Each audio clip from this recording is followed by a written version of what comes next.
Howdy chaps, and welcome back to another fantastic episode where this one is a little bit different. We are visiting a lovely chap in country Victoria, and he's got a bit of a collection, and it's a collection that I'm quite fond of. I might show you some of these and then we'll look at some of the better ones, and then maybe we'll show you what the plan is and what I'm here to help him with. It should be quite an interesting episode.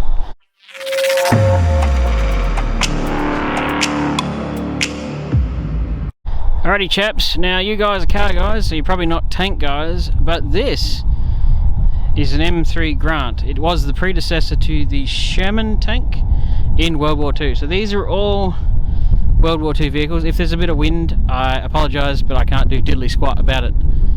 So these are all vehicles that are soon to be restored, obviously when time gets to it. These are also the results of what happens post-war, and the vehicles become farm machinery.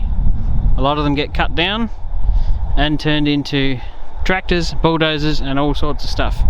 This one was in I guess it was an engineering shop, and this has been chopped up for rippers, I believe it's called. They've cut, because this is all armour plate steel too, this is like the good stuff, and it's also, you know, getting pretty thick. So this is an M3A3, so it's a welded hull Grant, and it was saved many years ago from the fate that a lot of them unfortunately met, and they got chopped up for really good steel. I don't know how many people are going to like this, but I'm loving it. This is a Lee Radial Engine, pretty sure. If I'm wrong, somebody will correct me. Another one, this one was cut in half by a farmer who thought it'd be a great idea to scrap it, but then worked out it still weighs 75 metric tons. Probably not, but heaps. This guy got turned into had a big bulldozer blade on it with a tree pusher on the top. It's had all that, what we call it, junk, cut back off it, and it's what's left is what the tank was. Got some Bren gun carriers. These were little almost reconnaissance vehicles really. Got some Stuart! These were a lighter vehicle. It's a pretty good resto project for someone.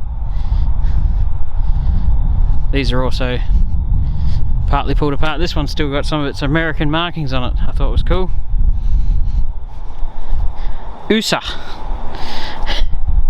So it's got the American USAW, its number, and then the Australian one put on underneath it. And got a few Blitz wagons. I'm not a truck guy, so it's another one. This was another Stuart turned into a farm machinery. A lot of them were re-engined with different engines in them. This is what we believe was a Robinson's creation, which is a dude who made tractors in the 50s out of World War II tanks. So it's got the Grant final drive on a Stuart back, and then this one was sadly a nearly complete vehicle when a farmer or a person was cutting it up for scrap, and luckily the chap who were here saved it before it was all gone. So these are awesome. Be a dream of mine to own a tank one day. I sort of think I've come to the game a bit late. They're very expensive. Even these are a lot of money. So as you can see over there, there's a Churchill. It's a fairly sizable vehicle, and once I walk back over there, we'll look at it. Alright, here we're looking at a Churchill tank. I think it might be a Mark III. I don't know Churchills super well. I'm pretty sure it was like less than 50 of them made it to Australia in World War II. It's got sizable armour plate on it. So looking at it, sad. It's here to be sandblasted.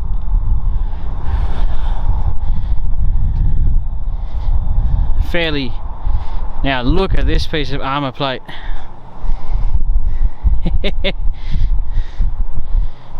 I'd feel safe behind that, I really would. It's just a monster.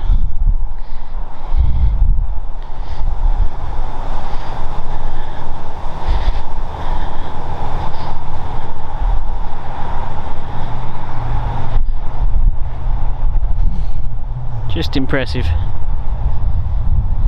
Alrighty, this is the man, the legend, the myth, the guy. He's the man. And this is a Stuart, this is like a nicer version of, i.e. the turret isn't currently on it, it's just over there. But this is what is out in the paddock, but a nice one. And also, this is also what's in the paddock, but a nice one. Do you want to fire up that horn again?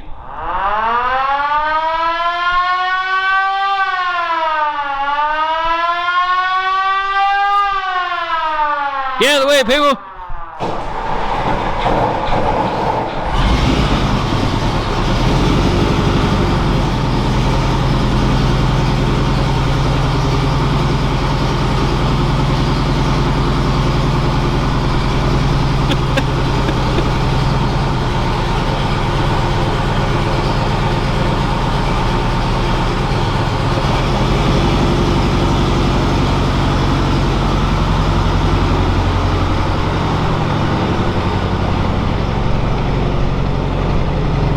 She's a little smoky.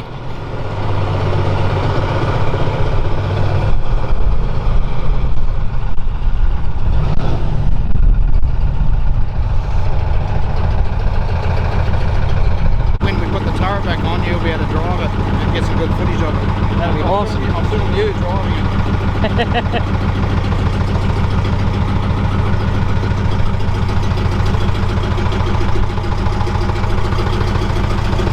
These are the...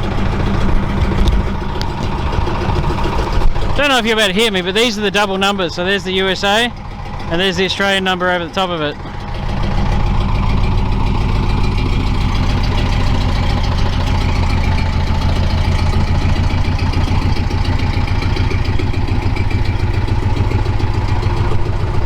Oh, that's a better shot of the old Huntsman. Yeah.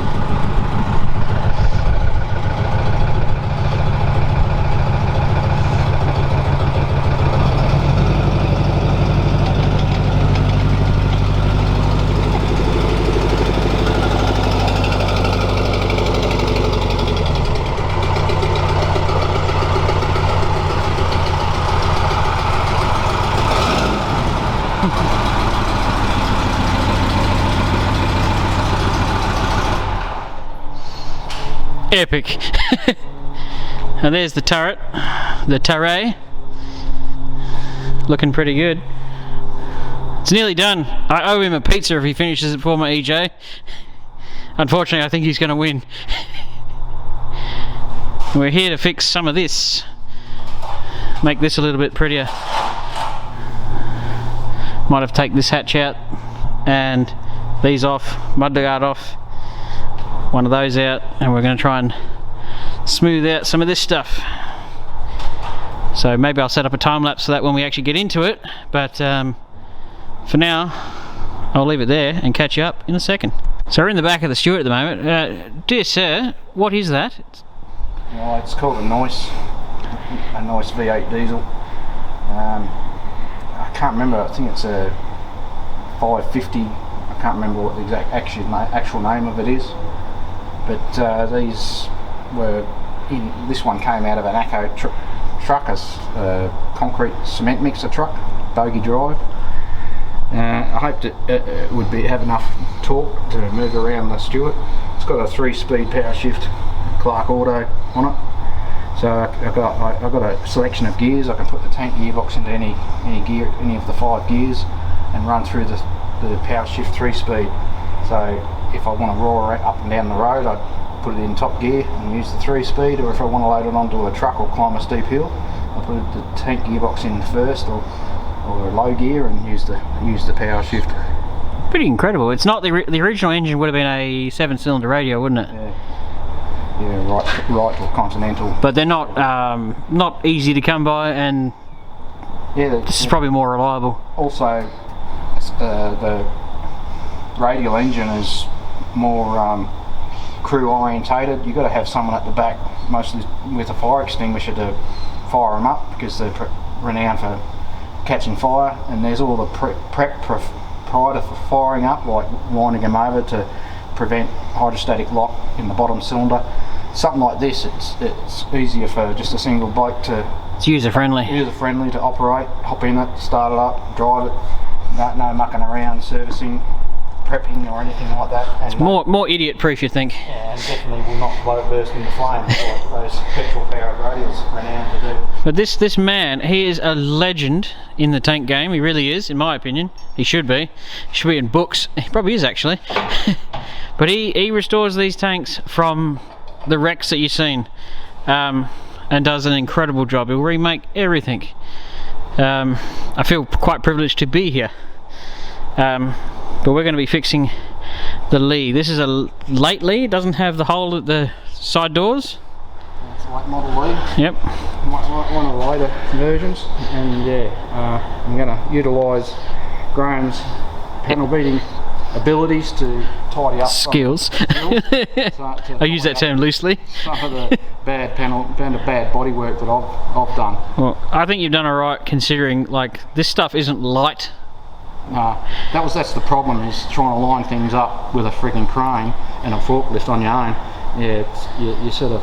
It's struggle town. Yeah, you got it. I'm not happy with the finish, so a bit of help here is a godsend. Well, I'll see what I can do. I don't consider myself to be the bee's knees. There are people better than me. But you know, and we were looking at the tanks before, and they're all different. They're all the same, but they're all different. It's like classic cars. You won't find two that are exactly the same. They're all built differently too. So it's hard to, go, no, this is how they work. Well, it's hard to actually gun that down to a fine point, because they're all slightly different. Yep. You come across little differences and modifications and things when you're building them. Like a lot of people don't realise that the radial powered M3s have a different rear armour plate angle to the Detroit powered M3s. The angles are something that you need to look at there when you're rebuilding all the rear plates and the rear engine decks and everything. There's different angles involved. A lot of people think they use the same holes, but no, they're all slightly. Well, we're looking at there, and some tanks are half welded, some are not, some are rivets, some have got different things, and it's just angles hit different here and there, and you don't even know it until you go to try and fit a piece off a different hole onto it, and you find it won't fit. Well, this has got the early style suspension too. The later stuff has the later Sherman style, which is the return rollers slightly back with a skid plate above it. It's interesting that this is a late Lee, but it doesn't have late Sherman suspension. The Lees seem to retain the early suspension, whereas the mid-production Grants ended up with late Lee Sherman suspension fitted to them. So there's a mixed match of early and late components on these things. So one of the main differences between a Lee and a Grant, for the people who don't know on my channel, is the turrets are vastly different. The Lee has a much smaller turret, slightly taller. The Grant's got a much shorter turret, it's a bit wider. You can show them the two in the shed. Yeah, I'll add that in a bit later. But yeah, effectively the tanks look almost the same, but there are subtle differences that probably people like us will probably only know. And a late Lee will have a longer barrel. And that's got the long barrel. And this has got the long barrel, and you'll find the next variant after this M3 Lee was the M4 Sherman, and that longer barrel pretty much went straight onto the turret of the Sherman. And I think people don't know that the M3 step is actually the gun, it's not actually the tank. M3 is gun, yeah, but the M3 can also be the tank. The Americans referred to a lot of their military equipment with M series. They even had M3 periscopes in them. And there was an M3 submachine gun. There's M3 well, yeah, because this is an M3 Stuart and that's an M3 Lee. It's oddball stuff. Very confusing how they named all their military equipment. And for those people wondering, if you've ever been through a small town in Murrayville, off the Victorian border of Adelaide and South Australia and Victoria, there's tanks rusting in a paddock. There was a lot more, there is a lot less. But the one that you see mainly from the road is a cut down version of this, effectively. Well, that's a Grant, but this is a Lee, but this is kind of what they look like when they were, nice.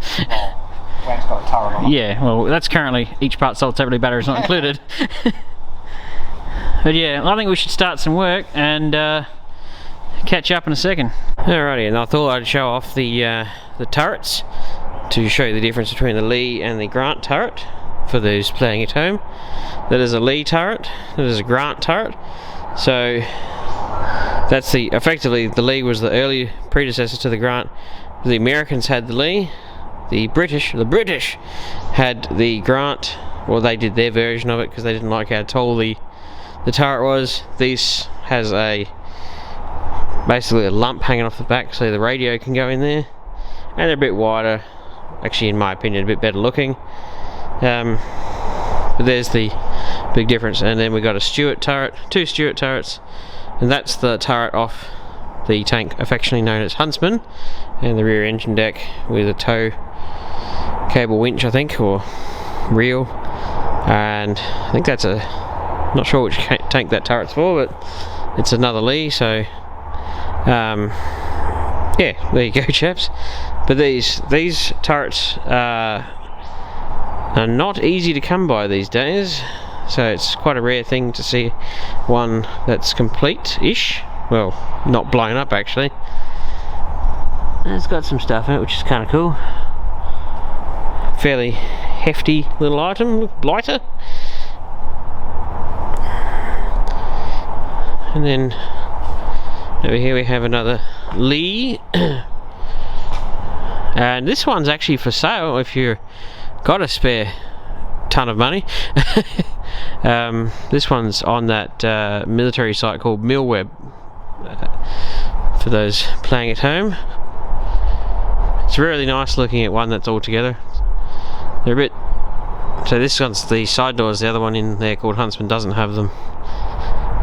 And this box here is for your grousers, which mount to the tracks through here and give them a little bit extra grip. And you don't put them on every link, you put them every like 5, I think. So you got your grouser boxes up there. In the early design of these tanks, useless trivia, they did mount 2 30 caliber machine guns, but they worked out that was a fairly dumb idea and got rid of them. And you got your 75mm cannon there and your 37 up there. And this one actually got a fairly good interior, which has been made by the lovely chap that we're visiting.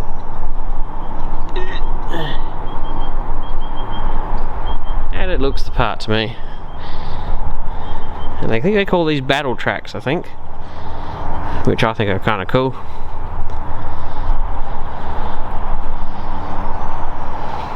Pretty big old bus, eh? One of the things we'll be doing to this Stuart is actually fitting the turret, hopefully in this video, but it should be good. We're moving it in at the moment.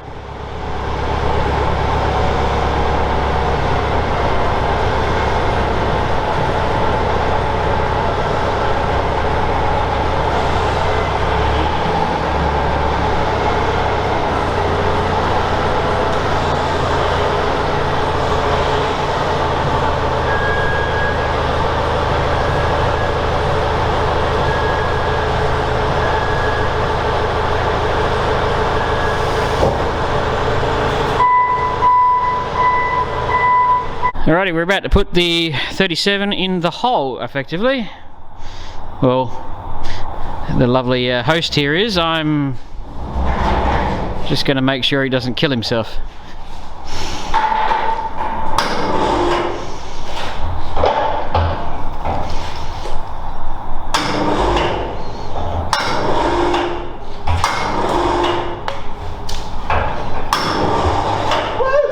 Yep, I'd say it's in. That's it. Alright, that's in. We suspect that this barrel would normally go in the other way, but this one's got bits cut out of it, so I think that's a bit of a win. Yeah, makes it easier to fit it from the front instead of through that little pistol port at the back. Alright, probably the next thing we'll see is probably dropping the turret on it, eh?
Well, chaps, it's been a bloody good weekend. Ran the Stuart, broke it. Now it's got to fix it, and I got to head back to this Adelaide. I will be back, and one day you'll see more tanks.